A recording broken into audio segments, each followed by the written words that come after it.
Alright, welcome back to another video, and today I'm going to show you guys the tier list for the new update, for the new Chainsaw Man update, showing us all of you guys what my tier list is for all the new cards, plus including the support cards. I'm not going to lie, the support cards already are kind of insane. I can't lie, it's probably one of the best support cards. Could be one of the best support cards depending on what you have. It's kind of niche though. If I explain it for you guys, you might get it. You're gonna start to get it, okay? You're gonna start. But yeah, let's just get straight to the page real quick. Alright, so we're on the page. As you can see, the first card is actually Makima, alright? And then I'm just gonna go into the game and just show you guys real quick the card. So she's actually kind of insane. I can't lie, she's kind of insane. It doesn't show here, so because I have the skin on. But yeah, she's actually kind of insane. I'm just gonna read out the passive. On battle slot, chain all enemies each turn, deal 100% damage, and force a random chain card to attack and intercept 35% of the damage from the next incoming hit. While alive, if a chain card dies, revive them under your control at 70% of this card's stats. So she's actually really good. Basically, when she kills someone, revives them under her control, so where you basically get the card for free, and they also keep the stats. You know, usually when I'm pretty sure this is the first card that when it kills someone and it like becomes a summon of them, like you basically just like add the card to your party, it actually keeps the stats and the entire like passive, which is really good that it keeps the passive. Because I've been up against this card and Fear of Control and the boss here, and not gonna like killed my Dragon Tyrant, and all of a sudden the Dragon Tyrant had 20 million HP and in its entire passive still, and that was basically unbeatable. So she's actually really good. And also on battle start, she chains all the enemies, so literally just on battle start, she doesn't have to be entry, just has to be on the battle when it starts, and then each turn she does damage and then forces a random chain card to attack and intercept, so which is really good. And I'm not gonna lie, I think she actually deserves S tier. I'm not gonna lie, I think she deserves S tier. She's really insane. She really does deserve S tier. I really think. Then we got Fear of Hell. I'm already putting this guy in S tier. Like, I might be glazing, but he's actually insane. Just listen. On entry on every other turn, enter Hell for one turn, gain 35% of any HP loss as damage while in Hell. Enemies that die in Hell are executed, restoring 30% HP. While dead, if an enemy revives, 55% chance to block the effect and send them to Hell. If one enemy are in Hell, if one enemies are in Hell, reincarnate at 75% damage and 175% HP.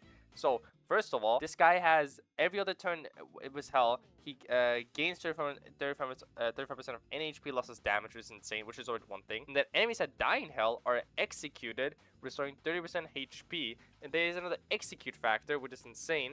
And then while dead, if an enemy, like literally, while he's dead, even if he's dead already, if an enemy revives, 50% chance to block the effect and send him to Hell, even while he's dead. So that's insane. So he's still useful after he's dead. And then also, he's basically just like a Princess of Light, but I think a little bit, not better, but he can definitely be really used even in Rainbow. Hopefully that was not too hard to understand, because I was kind of yapping a little bit. All you gotta know is he's insane.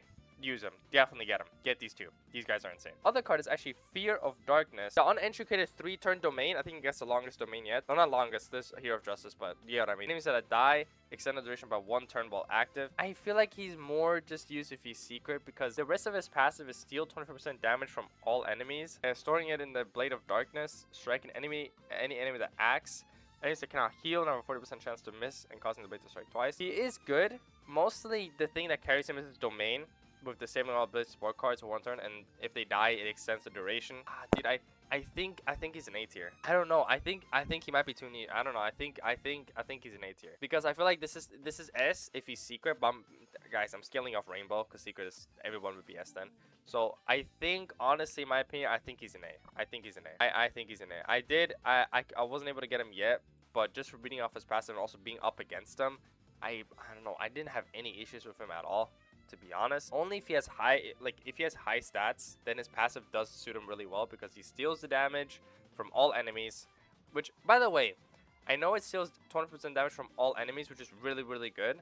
So I guess you can still use him in Rainbow, but I think his HP might not be able to carry him, because he doesn't really get HP. But I mean, I think he's still able to use. We're gonna put him like around these two. Like it's at least like around these two. So he can be S, but he can also be A. Then we have the support card here, which is, I'm actually going to put an S tier. The reason because it's S tier, I'm just going to read it out. On killing an enemy, destroy any buffs or summons created while the supporter card was active. If paired with Awakened Chainsaw Fiend, the support card becomes immune to stab off effects and any abilities of party can be cancelled. But just the first passive, if you have a character that can kill really well, you can put this on the character, and if you're up against a character that buffs or has summons, and I'm not gonna lie, this might be like a rank card.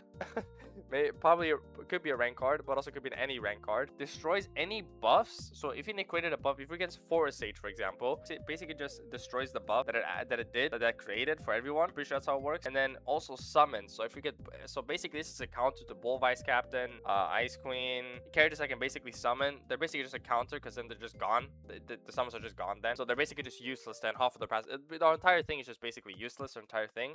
So I think that's why it's an S tier for me. Could be also A because it's kind of niche, but I think it deserves an S tier. And then the next card is War. I think Fear of War actually. 25% chance to crit for 50% damage. It's good to save for 1 turn. Gain 100% crit chance, doing 200% damage if holding a weapon. So it's basically just damage on damage on damage. And then on entry, force 20% of your next ally's HP into a weapon for 3 turns, dealing 4% damage each turn. On kill, reforge the weapon and steal the Fear of War upon forging a weapon, forcing enemies to attack at 85. Okay, so for me personally, it's just damage on damage on damage. It's nothing like it's nothing really that special. It's just damage on damage. Like if you have her secret, then she's OP because then she has HP to carry her. But if you have her in Rainbow, the only thing she really does is just damage on damage. I don't know. It's just like just damage on damage. I don't really like it. It has to have something else. Like we're in this point where it needs to have something else. So I think I'm just gonna give it an A. The reason I give her an A because she has multiple things to do damage. She has crits, skill disable, and then reforge the weapon. Like she has multiple ways to do damage, and it does like at the same turn. So that's why she deserves an A because of that.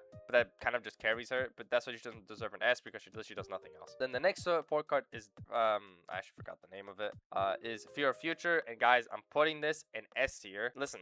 The reason it's an S tier, like just listen to this. Upon entry, form a contract and sacrifice 30% current max HP. Permanently gain damage equal to the HP lost. So if you're running a quad with like 4 million HP, for example, 4 million HP, you gain 30% of that as damage. Is insane. Permanently, by the way, permanently gain damage equal, so it's permanently the damage. And then you gain 40% dodge chance for 2 turns, which is insane. 40% is kind of big. And then for every ally with a supporter card, you gain 50% bonus damage. So if you can have a healer with Spirit of Water and then 3 other characters with the support card, you have 45% bonus damage, which is insane. So you basically do like so much damage. Like I'm just gonna show you guys real quick, right? I have the support card on everyone, as you can see. Let's go to the battle quickly. Look how much damage. 5.51 million he's doing. And then look, I think he's gonna kill him, right? And then he revives. Bro, and when he revives, I've seen it get more damage. But dude, this guy did so much damage, and then plus it also like it busts everyone. Like I have it on everyone because of the damage, but he got to 5.51 million damage. The next thing is Fear of Guns. I think that's it. That's what his name is. Fear of Guns. Yeah, Fear of Guns, which is the boss, the gold boss. Attacks fire a bullet, executing enemies below 50% HP, restoring 5% HP per enemy hit each turn. On death, turn the enemy into a gun fiend for 3 turns. Odd turns, fire barrage, dealing 50% damage to the 3 lowest HP enemies. Even turns, reload with a 70% chance for bullets to proceed. Burst for 50%. Okay, so this is kind of cool. This unit, he has an execute, which is really good. Restores 5 HP per enemy hit each turn, which is really good. On death, turn into the gun fiend for 3 turns as well. So I think he's a solid card. I think he's still only being useful really in Rainbow. Does have the execute though. Okay, I do have him. I did test him out. I'm trying to think right now. I'm really trying to think. I think we do S. I think he's really. Okay, let me think. He has execute when I used him. He has to restore 5% HP on each hit, and he also hits multiple people depending on his turns and stuff. But it also depends on his turn.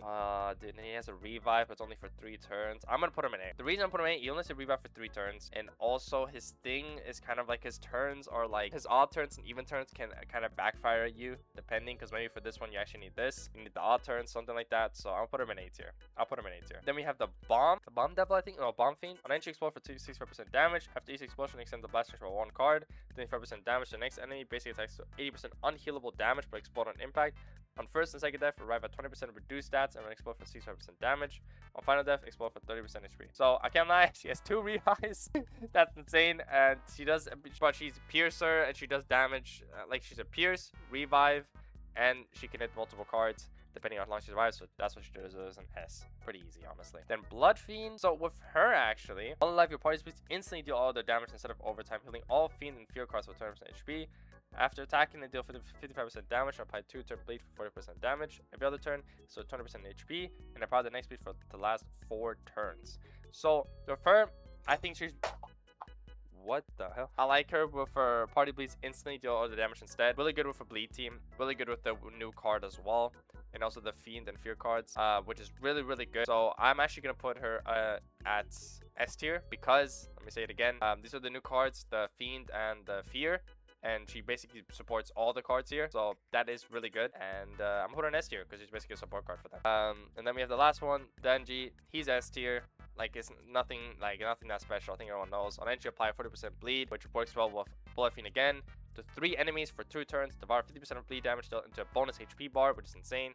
Whenever the bar breaks, gain 20% base damage, and each turn deal 65% damage and 50% bleed damage. If better Fear of Guns on death, use into Fear of Fiends. So then he has another revive, and then you need to have the Hero of Hell, which he becomes immune to stat. He gets so much, guys. He gets so much. He does so much. So he's in S tier. This is my tier list. I think it's pretty good. Maybe these 3 here can be moved up, but as I said, a little bit, like as I said in my explanation, a little bit too niche. And I mean, it's my opinion at the end of the day. It can be moved up. Hope you guys enjoyed the tier list, and I hope it helps you guys out. And yeah, honestly, all the cards are really good. All the cards are really good, guys. I'll see you.